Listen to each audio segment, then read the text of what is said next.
Hi friends, welcome to Annam's recipes. இன்னைக்கு instant ribbon pakoda எப்படி செய்யலாம்னு பார்ப்போம். நான் ஏற்கனவே 2 ரிப்பன் பக்கோடா பண்ணியிருக்கேன். ஒன்று வந்து மிஷினில் மாவு அரைச்சி பண்ணுறது, இன்னொன்று கடலை மாவு வச்சு பண்ணுறது. இது வந்து பொட்டுக்கடலை மாவு வச்சு வீட்டில் இருக்கக்கூடிய பொருள் தான், அரிசி மாவு, பொட்டுக்கடலை மாவு, அப்புறம் நம்ம வீட்டில் மற்ற பொருள் எல்லாமே வீட்டில் இருக்கும். அதை வச்சு இன்ஸ்டண்ட்டாக இந்த ரிப்பன் பக்கோடா பண்ணிடலாம். இதை வந்து பேச்சுலர், பிகினர் யார் வேணாலும் பண்ணலாம். ரொம்ப ஈஸி, டேஸ்ட்டும் அவ்வளோ சூப்பராக இருக்கும்.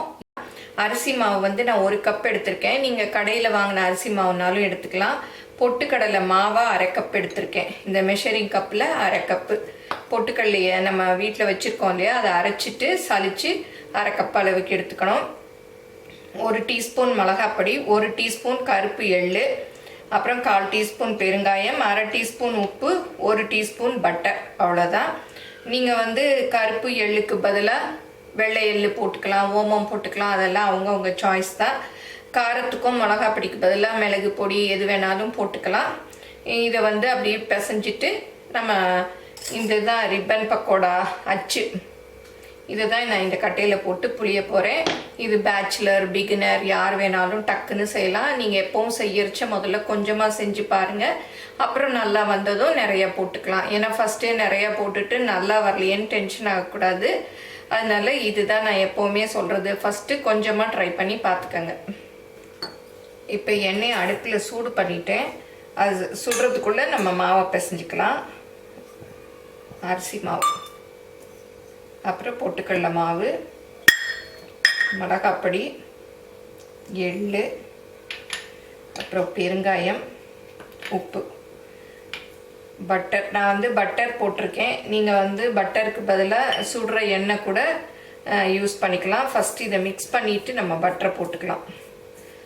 ஏன்னா அப்போ தான் உப்பு, மிளகாப்பொடி எல்லாம் ஒன்றா சேரும். இல்லாட்டா பட்டரோடு போய் அப்படியே ஒட்டிக்கிட்டுரும். இப்போ பட்டரை போட்டுக்கலாம்.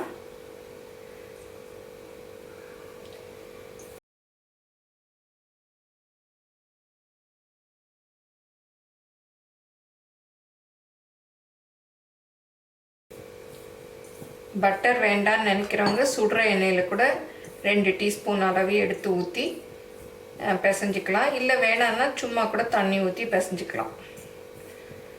இப்போ தண்ணியை எப்பவும் சொல்கிற மாதிரி தான் கொஞ்சம் கொஞ்சமாக ஊற்றி பிசைஞ்சிக்கணும்.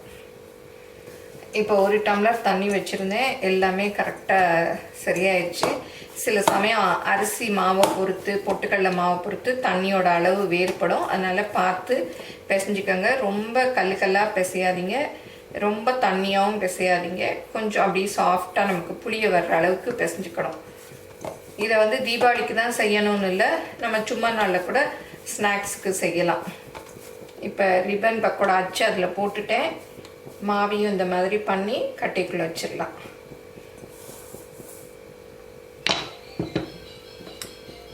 பாருங்கள், நல்லா வருது.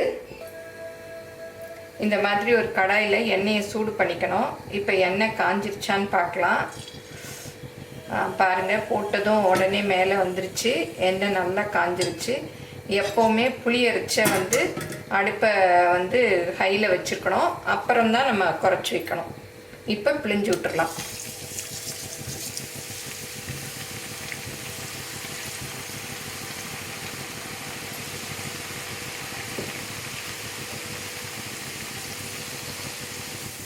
இப்போ ஒரு பக்கம் நல்லா வெந்துருச்சு. அடுத்த பக்கம் திருப்பி போட்டுடலாம். இப்போ பாருங்கள், சலசலப்பெல்லாம் அடங்கிருச்சு. எடுத்துடலாம். நல்லா எல்லாம் வெந்துருச்சு.